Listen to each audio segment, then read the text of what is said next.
Dzień dobry, moi drodzy.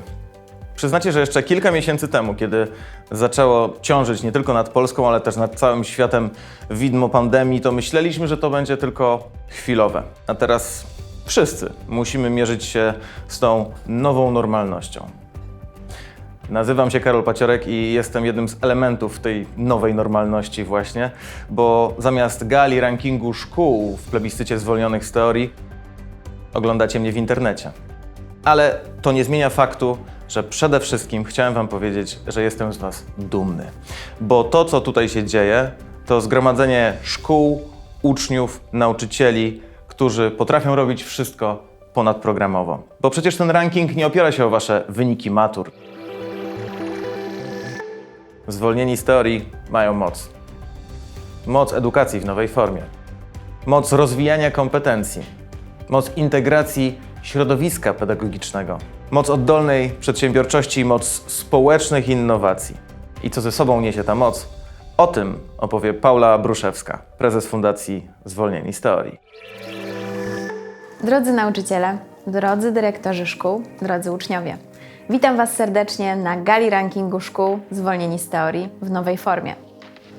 Dziś chcę Wam powiedzieć, że jestem pod wrażeniem, pomimo pandemii, w jakiej Państwo są w formie.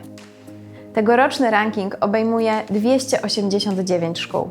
Szkół, w których zrealizowany został przynajmniej jeden projekt, a w wielu nawet po kilkadziesiąt projektów. 289 szkół. To blisko 2 razy więcej szkół w rankingu niż rok temu. To nie jest przypadek. W zeszłym roku zaprosiliśmy nauczycieli z całej Polski, by razem z nami wprowadzili projekty społeczne do szkół, jako narzędzie rozwijania proinnowacyjnych kompetencji uczniów. Państwa odpowiedź była dla nas budująca. 300 nauczycieli z całej Polski dołączyło do nas na dłużej i dziś możemy się cieszyć ze wspólnego sukcesu, jakim jest ponad 4000 finalistów Olimpiady Zwolnieni z Teorii. To tyle, co w 2 ostatnich edycjach Olimpiady razem wziętych. To Państwa sukces i nasza wielka radość, a także niesamowity dowód, że to nauczyciele odgrywają kluczową rolę w transformacji polskiej szkoły. W kierunku szkoły, która koncentruje się na kompetencjach, na relacjach i na wszechstronnym rozwoju młodego człowieka. Rozwój młodzieży dzięki projektom chyba jeszcze nigdy nie był tak czytelny jak w czasach pandemii. Nie ma jasnego i powtarzalnego przepisu na stworzenie własnej inicjatywy. Jest za to kompetencja radzenia sobie z nieprzewidywalnymi okolicznościami. I jest gotowość do niesienia pomocy. Ostatnie miesiące pokazały niezwykle wyraźnie, jak istotne są te kompetencje. Nie tylko w lokalnych projektach społecznych, ale też w tematach najwyższej wagi i światowej skali. Wasi uczniowie mają już w tym doświadczenie. Projekty uczniów przy wsparciu nauczycieli okazały się też dla Państwa i dla młodzieży sposobem na wzmocnienie wzajemnej relacji. Zapytaliśmy nauczycieli i uczniów, jak realizacja projektów zwolnionych z teorii wpłynęła na ich wzajemne relacje. 3 na 4 nauczycieli i podobnie 3 na 4 uczniów powiedziało nam, że swoje wzajemne relacje wzmocnili. Nauczyciele mówili nam o tym, jak wzrosło zaufanie do uczniów i uczniów do nich. Czy o tym, że młodzież częściej przychodzi teraz do nich z różnymi problemami osobistymi i tymi dotyczącymi relacji w grupie. Młodzież ceniła sobie, że nauczyciele lepiej rozumieją ich problemy, wymieniają się z nimi swoimi osobistymi poglądami oraz to, że motywują młodych do działania. A zatem uczniowie są w formie, nauczyciele są w formie, Wasze wzajemne relacje są w formie. Nie zostało mi nic innego, niż oficjalnie rozpocząć i zaprosić Państwa na galę rankingu szkół Zwolnieni z Teorii w nowej formie. Dzięki, Paula. Zwolnieni z teorii to istotny element tworzenia szkoły zaangażowanej, otwartej i nowoczesnej, a jego kluczowym celem jest tworzenie warunków sprzyjających innowacyjności. I właśnie o tej innowacyjności w zwolnionych z teorii opowie wicepremier, minister rozwoju, pani Jadwiga Emilewicz. Zwolnieni z teorii to ponadprzeciętne wydarzenie edukacyjne na edukacyjnej mapie Polski. To olimpiada, w której biorą udział nie tylko uczniowie, ale także nauczyciele, ponieważ bez zaangażowania państwa uczniów nie byłoby tutaj dzisiaj w tym finale, jak i w poprzednich finałach. Celem olimpiady jest realizacja projektów społecznych, a zatem takich, które wykraczają poza kanony obowiązkowe lektur i programów poszczególnych przedmiotów. One wymagają współpracy, kreatywnego myślenia, wymagają wychodzenia ponad standardy. I dlatego być może ona jest tak ciekawa, ale też i niezwykle trudna i zobowiązująca. W tym roku zwolnieni z teorii odbywają się w szczególnych warunkach pandemii, w warunkach zamknięcia szkół i zmuszenia i nauczycieli, i uczniów do nowych metod nauczania. Myślę, że tak jak nigdy, tak w tym roku te nowe formy nauczania odbywają ogromny egzamin. W wielu przypadkach egzamin zdany, myślę, i taki egzamin, który pozostanie z uczniami, nauczycielami także w czasie po pandemii. Zwolnieni z teorii to także wyznaczanie nowego standardu, ponieważ lista laureatów to nie tylko grupy i zespoły i poszczególne szkoły, ale to także ranking szkół, które nazwałabym najbardziej innowacyjnymi szkołami w Polsce. W tym roku w rankingu szkół zwolnieni z teorii znalazło się niemal 300 szkół. Niech one będą dobrym kompasem, dobrą busolą dla tych, którzy dziś zastanawiają się, w jakiej szkole chcieliby się znaleźć. Zwolnieni z teorii to wreszcie dla nas, dla administracji publicznej, inspiracja do reformowania edukacji. Zespół związany z organizacją tego przedsięwzięcia został zaproszony przez Ministerstwo Rozwoju do realizacji przedsięwzięcia, jakim jest Szkoła dla Innowatora. To przedsięwzięcie pilotażowe, w którym bierze udział kilkanaście szkół w szkole i zespoły ekspertów, nauczycieli, praktyków, w tym zespół zwolnionych z teorii. Jego celem jest wypracowanie nowych metod nauczania, które na trwałe, na stałe wpiszą się w pejzaż polskiej szkoły. Mamy nadzieję zatem, że w przyszłości te szkoły, które dziś z nami, z Ministerstwem Rozwoju realizują przedsięwzięcie Szkoła dla Innowatora, także znajdą się na liście rankingowej zwolnionych z teorii. Serdecznie gratuluję wszystkim tym, którzy zechcieli wziąć udział w tegorocznej edycji olimpiady. Mam nadzieję, że te wakacje, które są przed nami, choć nieco inne, dadzą wszystkim dużo satysfakcji i odpoczynku i natchną nas wszystkich nowymi, dobrymi, edukacyjnymi pomysłami na przyszłość. Bardzo dziękujemy za to przemówienie pani wicepremier Jadwidze Emilewicz. Nauczyciele zwolnieni z teorii bardzo szybko dostosowali się do nowych warunków. Między innymi dlatego, że są otwarci na nowe technologie i elastyczni. Teraz zapraszam szefa Google.org, Rowana Barnetta, który opowie o relacjach między technologią i edukacją. I lead Google.org in Europe, Google's philanthropy, where we aim to bring the best of Google to help solve some of humanity's biggest challenges. I'm delighted to be able to share my huge congratulations to the students for their many incredible, impactful social projects this year, to the teachers for your efforts in nurturing and supporting these brilliant students, and continuing to do so despite the challenges we currently face. And a heartfelt congratulations and thanks to Social Wolves for making all this possible. My father was a teacher and a headmaster, and he believed that students didn't just need to learn what was in a textbook, they needed to be inspired and challenged and enabled to discover their own unique skills and strengths. It's wonderful to see that so many teachers and headmasters who are engaging with Social Wolves share the perspective that life skills are the most valuable skills educators can give. That means collaboration, creativity, critical thinking, entrepreneurship, and as this pandemic has shown, resilience, adaptability, and empathy. In addition to that, students need the skills that will help them thrive in a digitized world. Many, such as those listening in today, already have those skills and are making use of the access to information and learning just a few clicks away. And at Google.org, we're continuing to help those, particularly from underprivileged backgrounds, that don't yet have the skills or access to distance learning. This is an unprecedented crisis, an unprecedented time in the history of education.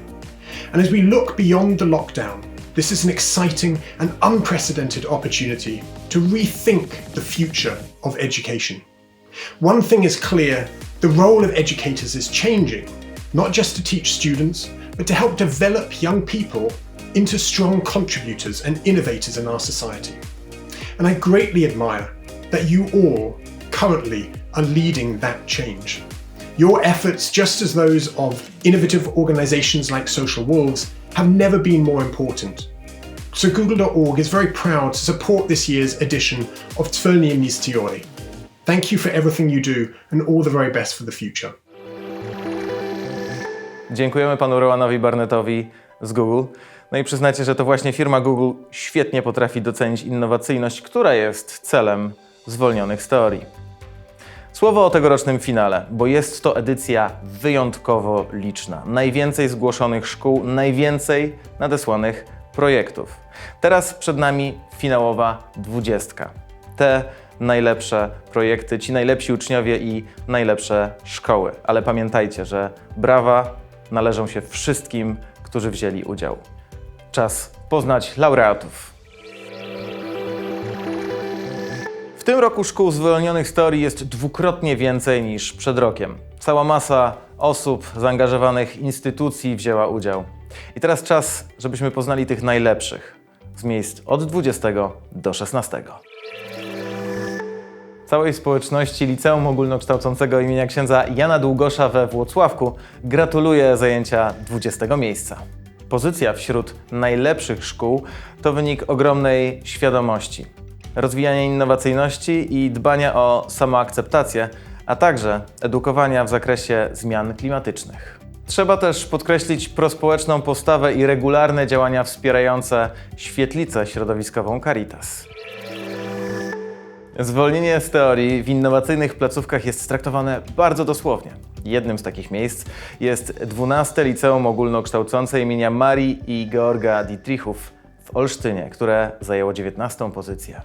To szkoła, w której dzięki zaangażowaniu i kreatywności nauczycieli uczniowie pierwszych klas mogą realizować projekt społeczny w ramach zaliczenia przedmiotu. Czy może być lepszy sposób na rozwijanie kompetencji uczniów? Miejsce 18 należy do szkoły z Dębicy. To pierwsze liceum ogólnokształcące imienia króla Władysława Jagiełły, które łączy 120-letnią tradycję i bardzo nowoczesne metody pedagogiczne. Nauczyciele i dyrekcja wraz ze zwolnionymi z teorii kształtują wśród uczniów samodzielność i odpowiedzialność za podejmowane decyzje. Gratulujemy i trzymamy kciuki za następne 12 dekad. Umiejętności, które są nie do zdobycia w normalnym trybie nauki. Właśnie za to cenią zwolnionych z teorii podopieczni szkoły, która w tym roku zdobyła miejsce 17. To naprawdę budujące, że uczniowie drugiego Liceum Ogólnokształcącego imienia Generałowej Zamojskiej i Heleny Modrzejewskiej w Poznaniu znajdują czas i chęć, by rozwijać projekty istotne dla lokalnej społeczności. Oby tak dalej. Miejsce 16 i pozostajemy w Poznaniu, ale tym razem to 8. Liceum Ogólnokształcące imienia Adama Mickiewicza. Co sami uczniowie twierdzą, że wyróżnia ich placówkę?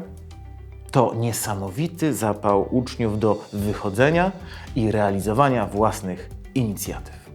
Ci uczniowie pokazują też, że dynamicznie zmieniające się warunki, oblicze pandemii to są właśnie te warunki, w których czują się najlepiej. Potrafią się dostosować do nich i nadal aktywnie rozwijać rozpoczęte projekty. Serdecznie gratulujemy. Możemy śmiało powiedzieć, że nagrodzone szkoły dbają o kompetencje i rozwijają umiejętności, które są kluczowe dla bycia motorem zmian w płynnej nowoczesności. Umiejętność rozwiązywania złożonych problemów, proaktywność czy współpraca to rzeczy tak samo istotne jak sprawne poruszanie się w cyfrowym świecie. Ale zwolnieni z teorii to nie tylko kompetencje, to także działanie z pożytkiem dla innych. Dlaczego warto to robić i w jaki sposób robić tego więcej? O tym opowie partner zwolnionych z teorii Mariusz Truszkowski, twórca Liceum w Chmurze. Dlaczego wy to robicie? Te wszystkie projekty. Przecież jeśli jesteście szkołą, wyobrażam sobie, że dostaniecie jakiś bonus za to, że uczniowie robią projekty, bo mi się zdaje, że prędzej dostaniecie po głowie za to, że robią głupoty. Teraz jeśli jesteście uczniem, czy dostaniecie jakąś ocenę, zaliczenie za to, że robicie projekt? Bo mi się wydaje, że prędzej nie zaliczycie poniedziałkowej kartkówki. Dlaczego to robicie? Moja odpowiedź jest taka, bo to nam daje poczucie sensu. Widzicie w tym wartość, widzicie dobro w świecie. A nie da się powstrzymać człowieka, który robi coś, w co wierzy i w czym widzi sens. I tutaj wchodzi to, co my robimy. Szkoła w chmurze i liceum w chmurze. To są projekty, które ja reprezentuję. Minęło już parę lat od szkoły, ale nadal robię projekty. Pomagamy szkołom w tym, żeby dzięki platformie online masowo indywidualizować naukę i dzięki temu zwracać tym młodym ludziom czas na to, żeby mogli robić jeszcze więcej takich projektów. Z kolei, jeśli jesteście uczniem i wasza szkoła z nami nie współpracuje, nadal możemy wam pomóc wypiąć was z Matrixa i przepiąć do chmury. Zrobić tak, żeby wam oddać dużą część czasu i energii.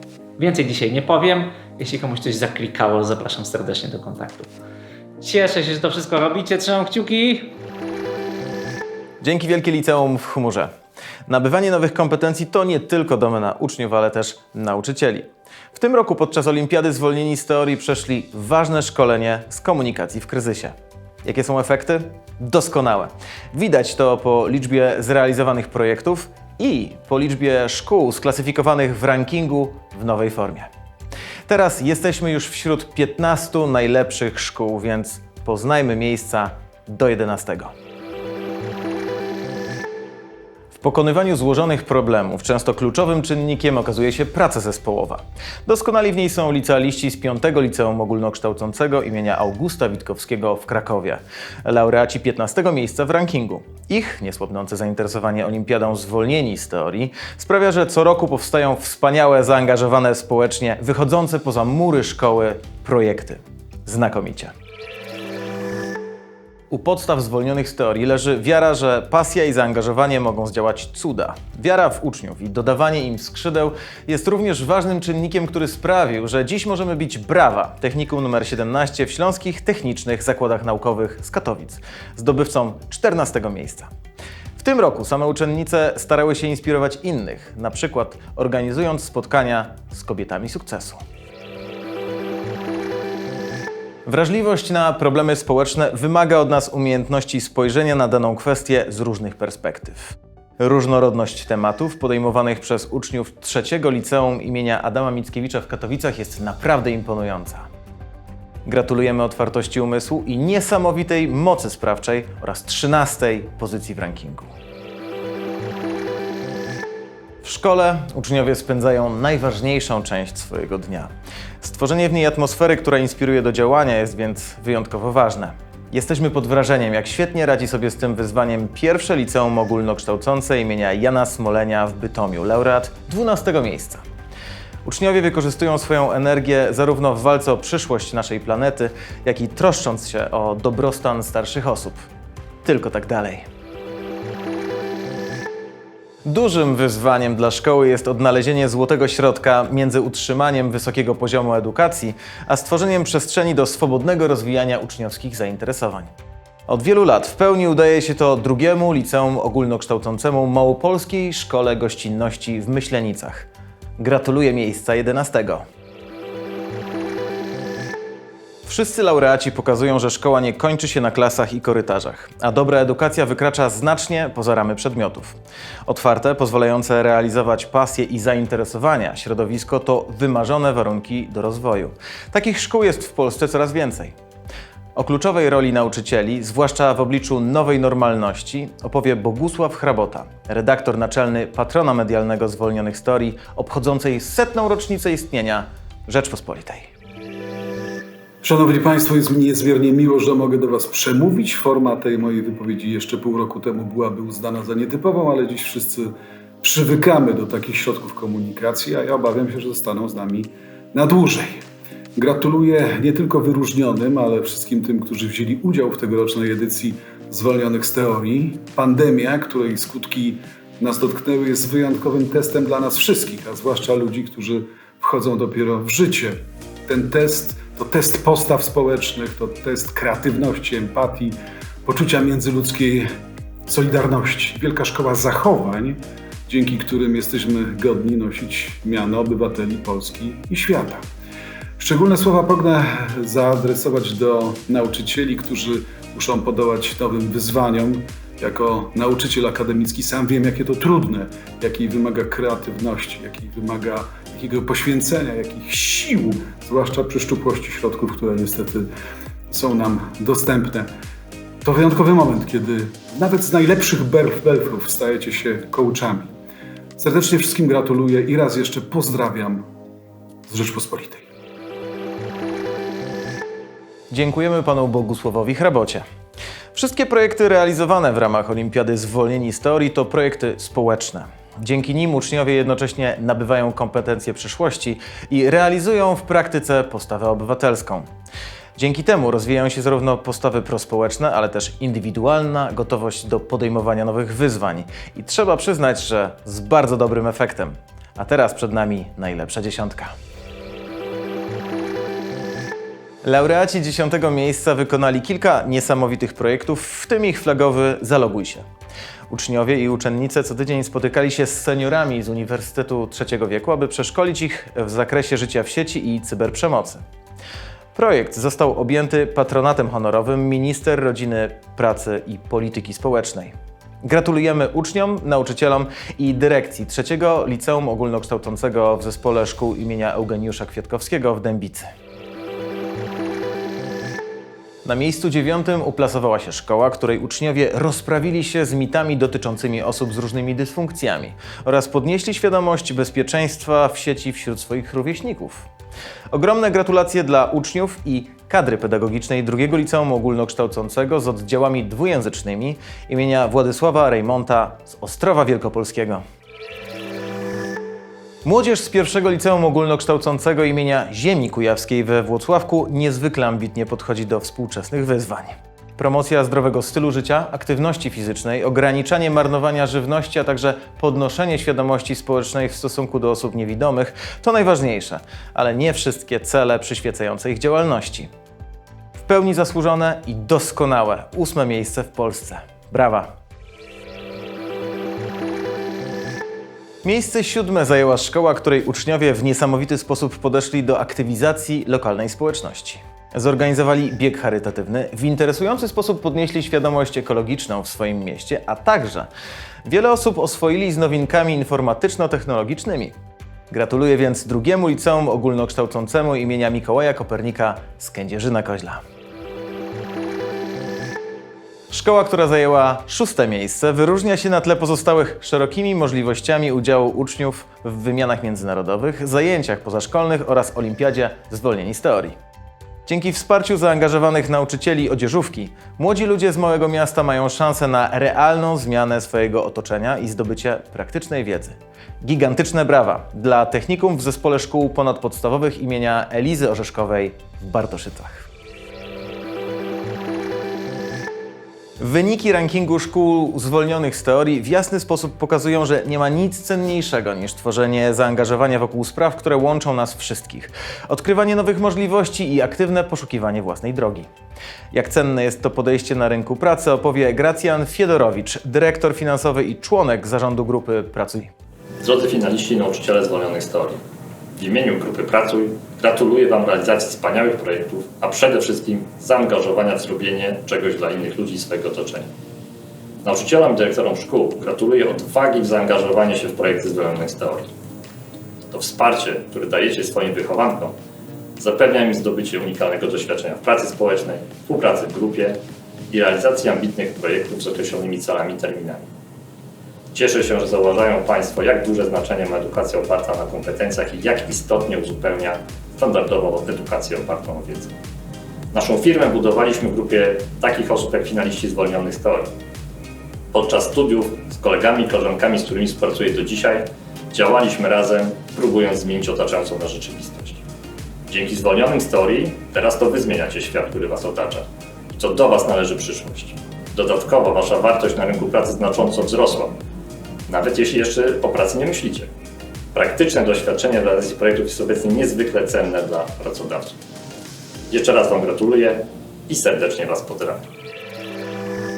Dziękujemy za te niezwykle cenne rady. Pamiętajcie, że nikt tak nie wie, co liczy się na rynku pracy, jak jeden z największych serwisów łączących pracowników z firmami. Znamy już 15 z 20 najlepszych szkół. Poznaliśmy wyjątkowych ludzi, niesamowite projekty, wymarzone sposoby działania i nieszablonowe podejścia. Tymczasem najlepsze jest dopiero przed nami. Wzory do naśladowania, liderzy podejścia do edukacji i wspaniałe społeczności przekazujące wiedzę, rozwijające osobowości oraz kształtujące postawy. 5 najlepszych szkół w Polsce. Laureatów rankingu zwolnionych z teorii przedstawi wicepremier, minister rozwoju pani Jadwiga Emilewicz. Przed nami lista laureatów dla top 5 szkół z rankingu. Zatem zobaczmy. Miejsce 5. Na miejscu 5 uplasowało się liceum, które z powodzeniem łączy realizację projektów i naukę przedsiębiorczości z pracą dla dobra społeczności. Uczniowie tej szkoły w praktyce sprawdzają umiejętność skutecznego komunikowania się, zdolność do pracy w zespole, kreatywność, radzenie sobie ze stresem, a przy tym wspierają społeczność lokalną, nie unikając trudnych problemów społecznych. Gratuluję Liceum Ogólnokształcącemu imienia Ignacego Domejki z Warszawy. Pozytywne lekcje wyniesione przez uczniów to m.in. rozwijanie swoich pasji, rozwiązywanie problemów, pewność siebie i wiara w swoje możliwości, ale też również nauczyli się, jak świętować swój choćby najmniejszy sukces oraz jak prezentować swoje osiągnięcia. Ważnym elementem wyniesionym przez uczniów jest również pozyskanie nowych przyjaciół albo ugruntowanie przyjaźni, które zostały wcześniej już zawarte. Miejsce 4. Doświadczenie własnej sprawczości, wytrwałość w pokonywaniu trudności, kreatywność, przekraczanie barier komunikacyjnych, doświadczenie radości z czynienia dobra. Tego zaznają uczniowie szkoły, która zajęła 4. miejsce w rankingu zwolnionych z teorii. Gratuluję serdecznie Liceum Ogólnokształcącemu sióstr Urszulanek z Pniew. W Liceum Sióstr Urszulanek w Pniewach zrealizowano wiele projektów, w których wzięło udział 40% naszych uczniów. Zgodnie z założeniami olimpiady uczniowie nabyli wiele umiejętności miękkich, które przydadzą im się w przyszłym życiu zawodowym. Wśród nich na uwagę zasługują współpraca, a w niej komunikacja, dzielenie się pracą i obowiązkami, odpowiedzialność. Poza tym doświadczenie sprawczości, kreatywności i radość z dawania dobra. Dzięki aktywności uczniów i artykułach o ich poczynaniach w lokalnych mediach wiele osób zainteresowało się nie tylko projektami, ale także ideą zwolnionych z teorii i naszą szkołą. Nagrodzonym należą się wielkie oklaski i wyrazy podziwu. To, co robicie, jest wspaniałe i inspirujące. Poznajmy teraz 3 najlepsze szkoły. Przed Państwem podium rankingu szkół zwolnionych z teorii 2020. Miejsce 3 należy do szkoły, która wprowadziła innowacyjny w skali kraju profil nauczania. Klasę kompetencji przyszłości. Brzmi niezwykle kosmicznie. Jak realizują program nauczania tej klasy? Biorą udział w Olimpiadzie Zwolnieni z Teorii. Jak widać z osiągniętej pozycji, projekty społeczne cieszą się w tej szkole powodzeniem. Gratuluję uczniom, dyrekcji i kadrze pedagogicznej 3. Liceum Ogólnokształcącego w Siemianowicach Śląskich. Projekty bardzo mocno uzupełniły program pracy szkoły. Część projektów tematycznie pokrywała się z programem szkolnych imprez, także młodzi stali się kreatorami ważnych punktów szkolnych wydarzeń, takich jak Tydzień Wolontariatu, Świąteczny Kiermasz Rodzinny czy Forum Nauki. Pozostałe angażowały w swoje działania społeczność lokalną i tu z dumą chcę podkreślić, że licznie i chętnie uczestniczyli w tych wydarzeniach i starsi i młodsi siemianowiczanie. Lokalne stowarzyszenia, organizacje, kluby, szkoły, przedszkola, stając się partnerami projektów, chętnie włączały się w realizację pomysłów i już wiemy, że czekają na jeszcze, za co w imieniu młodzieży bardzo dziękuję, obiecuję, że nie zawiedziemy. 2. miejsce zajmuje szkoła, która mimo, że odległa od wielkich metropolii, z powodzeniem przybliża świat swoim uczniom, stawiając na kompetencje przyszłości. Podróże do polskich i europejskich ośrodków akademickich oraz nowoczesne formy edukacji, w tym realizację projektów społecznych. Gratuluję uczniom, nauczycielom oraz dyrekcji 2. Liceum Ogólnokształcącego w Dębicy. To niezwykłe wydarzenie, dla nas to bardzo ważne. Nie ukrywam, że w tych trudnych czasach, które są teraz, koronawirus zakłócił realizację wielu projektów. Natomiast nas jak gdyby przygotował do tej sytuacji, bo już od dawna współpracowaliśmy z młodzieżą na Facebooku, tworząc grupy Już od dawna korzystaliśmy z platformy, właśnie z tego zdalnego kontaktu, który był niezwykle potrzebny nam w tych trudnych czasach. To również pomogło naszej szkole, za co serdecznie dziękujemy. To jest po prostu niesamowite, co potraficie i jak bardzo zmieniacie rzeczywistość. Gratulacje. A teraz zobaczmy, która szkoła zajęła miejsce pierwsze.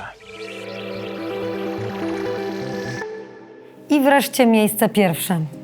Miejsce pierwsze zdobyła szkoła, która inspirowała fundację do ogromnego przedsięwzięcia, jakim było zaproszenie nauczycieli do wspierania Olimpiady Zwolnieni z Teorii. To w tej szkole właśnie uczniowie uczą się przedsiębiorczości, innowacyjności, zarządzania projektami w praktyce. To właśnie ta szkoła udowodniła, że współdziałanie z pedagogami przynosi znakomite efekty i ma realny wpływ na przyszłość młodzieży, a przy tym buduje dobre, pozytywne relacje z kadrą pedagogiczną. Serdecznie dziękuję i gratuluję proaktywnej postawy dyrekcji pierwszego Liceum Ogólnokształcącego imienia Mikołaja Kopernika w Lubinie oraz pani Marioli Lech, pierwszej nauczycielce zwolnionych z teorii.